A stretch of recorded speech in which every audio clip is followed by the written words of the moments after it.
Managing डिसेस्टर्स, यानी आपदा का प्रबंधन, यानी जो आपदा आती है अचानक या विपत्ति आती है उसका प्रबंधन हम कैसे करें।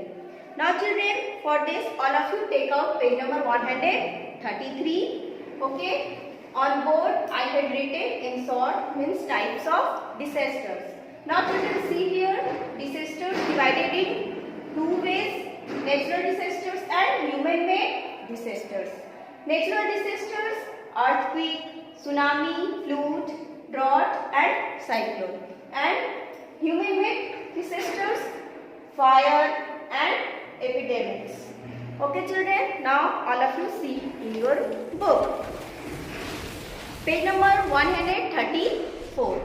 A disaster is an unexpected event or accident that claims a lot of lives and causes huge damage to property. It can strike at any time without any warning. A disaster can be either natural, such as earthquake and flood, or human-made, such as fire or epidemic. बच्चों, डिसेस्टर्स क्या है? वो अचानक आता है, वो कोई warning नहीं देता। ठीक है, आपदा, विपत्ति जो प्रकृति की तरफ से होता है वो कोई भी वार्निंग नहीं देता, वो अचानक किसी भी समय आ सकता है, रात के समय भी, दिन के समय भी।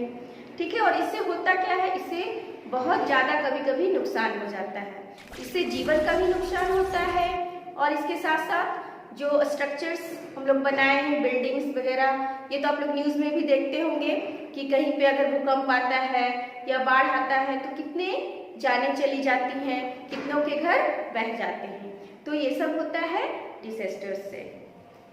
और कुछ जो डिसेस्टर्स हैं जो ह्यूमन मेड भी है, यानी आदमियों के द्वारा भी वो कभी कभी उत्पन्न हो जाता है, आ जाता है, आपत्ति जिसे हम कह सकते हैं। उसमें क्या है आपका फायर, तो कभी कभी शॉर्ट सर्किट से आग लग जाता है, ऐसा सुने होंगे आप लोग, तो वो आपका ह्यूमन मेड डिसेस्टर्स है।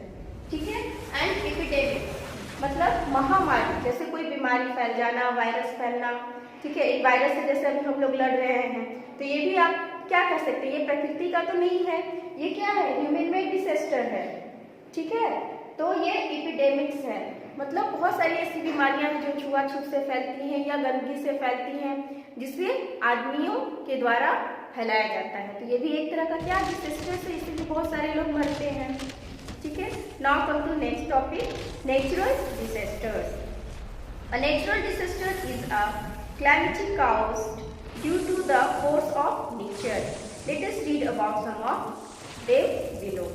ठीक है, प्रकृति जो है, प्राकृतिक आपदा यानी जो नेचर के द्वारा उत्पन्न होता है। ठीक है, तो ये क्या होता है, कैसे उत्पन्न होता है, तो नेचर के फोर्स से कुछ ऐसा अनबैलेंस होता है या कुछ उसके बहुत सारे रीजन होते हैं। ठीक है, हर जो डिसेस्टर है उसका डिफरेंट डिफरेंट रीजन है, तो उसके कारण ये आपदाएं आती हैं। Some are given in your book. I have written here also: earthquake, tsunami, flood, drought and cyclone. Okay, now I am going to explain earthquake. भूकंप. An earthquake is a sudden violent shaking of the ground as a result of movements within the earth's crust or due to volcanic action. It causes great destruction to life and property. भूकंप के बारे में आप लोग पहले भी पढ़े होंगे, साइंस में भी पढ़े होंगे। ठीक है, और एसएसटी में भी पढ़ते हैं। तो जो भूकंप है, अर्थक्वेक है, वो कैसे आता है, तो पृथ्वी के अंदर आपको पढ़ाया गया होगा कि जब बहुत ज़्यादा गैस बन जाता है और बहुत सारे ऐसे एरिया हैं जहाँ पे भूकंप आते रहता है।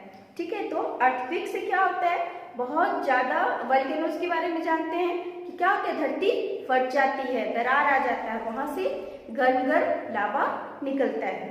ठीक है, तो इससे भी क्या होता है, अगर अचानक किसी और जगह पे भूकंप आ जाए, है ना, जहाँ पे आप आराम से सोचे भी नहीं हो कि हाँ भूकंप आ सकता है, लेकिन वहाँ अचानक ऐसा हो जाए तो क्या होगा, हमारे जान की हानि भी होगी, है ना, बहुत सारे लोग मर सकते हैं, बहुत सारी बिल्डिंग, घर और भी जो भी है वो क्या हो सकता है, बर्बाद हो सकता है, क्योंकि वो क्या होता है, बहुत अचानक और तेजी के साथ आता है और वो बहुत ज़्यादा नुकसान करता है। अब बच्चों हम लोग डिसेस्टर्स के समय कैसे अपने आप को सुरक्षित रख सकते हैं ये देखेंगे। Houses in earthquake prone areas should be made of materials such as wood which are light in weight. Old buildings should be reinforced. New buildings, dams, roads and bridges must be built according to proper rules of safety. हम लोग जो भी जहाँ पे अगर बहुत ज़्यादा पता है कि इस एरिया में अर्थक्वेक आता रहता है तो वहाँ के घर कैसे बने होने चाहिए, लाइट से, यानी हल्की, अगर हल्की लकड़ियों का बनाएंगे तो अगर थोड़ा अर्थक्वेक आएगा भी, थोड़ा हिलेगा तो वो क्या होगा, कम नुकसान होगा, है ना, और चोट भी कम लगेगा। इसलिए जैसा एरिया है उसके अनुसार हमें वहाँ का बिल्डिंग भी उसी तरह बनाना चाहिए। इसके अलावा जो डैम, रोड्स, ब्रिज जो भी बनाते हैं उसे हमें सेफ्टी पर्पज से बनाना चाहिए कि कैसे इसका बचाव हो सकता है। ठीक है, कभी कभी क्या होता है अर्थक्वेक बहुत कम टाइम के लिए आता है, तो अगर उतने में आप सुरक्षित रख पा रहे हैं अपनी बिल्डिंग को, ठीक है, तो आजकल बहुत सारी टेक्नोलॉजी आ गए हैं, इंजीनियर्स उसका इस्तेमाल कर रहे, यूज कर रहे हैं, ताकि वो अगर थोड़ा बहुत अर्थक्वेक आए तो उसमें वो सेफ रह सके, तो उसके अकॉर्डिंग बनाना चाहिए। When an earthquake strikes, run out of your home and reach an open place away from buildings, trees, telephones and electrical lines.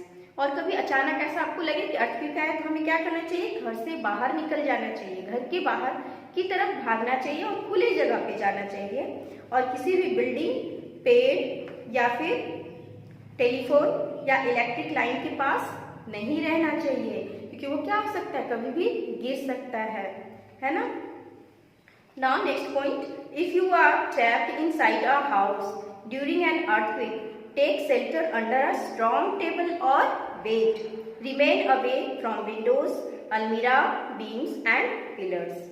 अगर आप घर में ही फंस गए हैं, अचानक अर्थक्वेक आया, बाहर नहीं जा पाए, तो आपको कहाँ छुपना चाहिए, शेल्टर लेना चाहिए, तो किसी स्ट्रॉन्ग टेबल, मजबूत टेबल के नीचे या बेड के नीचे, या फिर आपको कभी भी विंडो के पास नहीं रहना चाहिए, किसी अलमीरा के पास नहीं रहना चाहिए, या घर में अगर पिलर बना है वहां पे नहीं रहना चाहिए, क्योंकि वो भी कभी भी क्या हो सकता है, गिर सकता है। People inside vehicles should drive slowly to an open place. और अगर आप कहीं रास्ते में जा रहे हैं, अचानक भूकंप आ जाए, तो लोगों को क्या करना चाहिए, उन्हें स्लोली ड्राइव करके और किसी ओपन प्लेस पे चले जाना चाहिए जहां आसपास कुछ ऐसा ना हो जो गिर सके। A disaster's emergency kit containing useful items such as a torch, first aid kit, knife, candles, matches, some cash and food items should be kept ready at all times in earthquake-prone areas.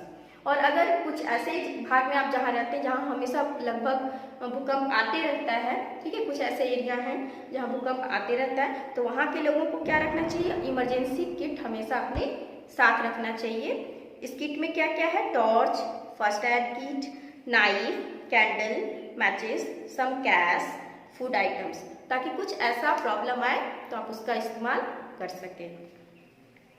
Now children, come to next topic, that is tsunami. An earthquake, volcanic activity or explosions in the seabed can cause the water to form very high waves that moves at speeds of hundreds of kilometers per hour.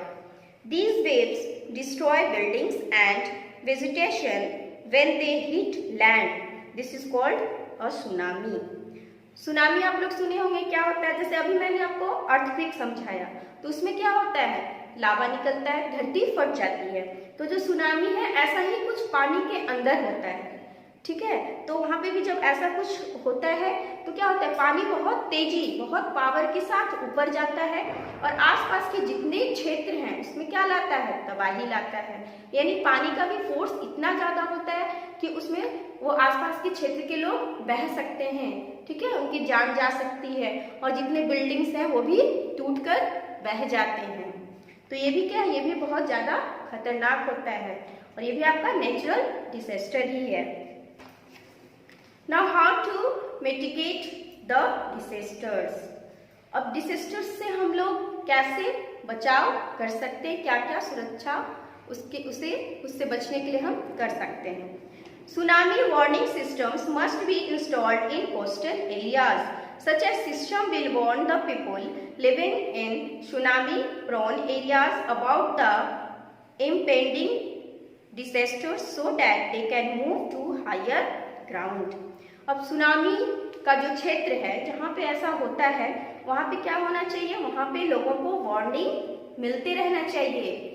ठीक है, आपने ऐसा सुना होगा कि जब मौसम की जानकारी हम लोग देखते हैं न्यूज़ में, तो उसमें बताता है ना कि इस क्षेत्र में बहुत तेजी से हवा बहने वाली है। तो ऐसा कुछ अनाउंसमेंट होते रहना चाहिए ताकि वहाँ के आसपास के लोग अपने को सुरक्षित कर लें। An area hit by a tsunami should be avoided by all unless it is declared safe by authorities. और जो भी एरिया सुनामी के क्षेत्र में आते हैं उनको अवॉइड करना चाहिए और खुद को सेफ रखने के लिए, सुरक्षित रखने के लिए उस एरिया में उस समय नहीं जाना चाहिए। Ensure that the food and water consumed in an area affected by a tsunami are not contaminated, as this can cause diseases such as typhoid and cholera. और कभी कभी क्या होता है, जब सुनामी चली जाती है तो उससे जो गंदगी या तबाही होती है उससे बहुत सारी बीमारियां भी फैलती हैं, तो उससे भी हमें अफेक्ट उसका फैलने के लिए रोकने के उपाय करने चाहिए। Okay children, for today this much only. Next class I will explain other topic. Okay, all of you read again this chapter 9. Okay, goodbye.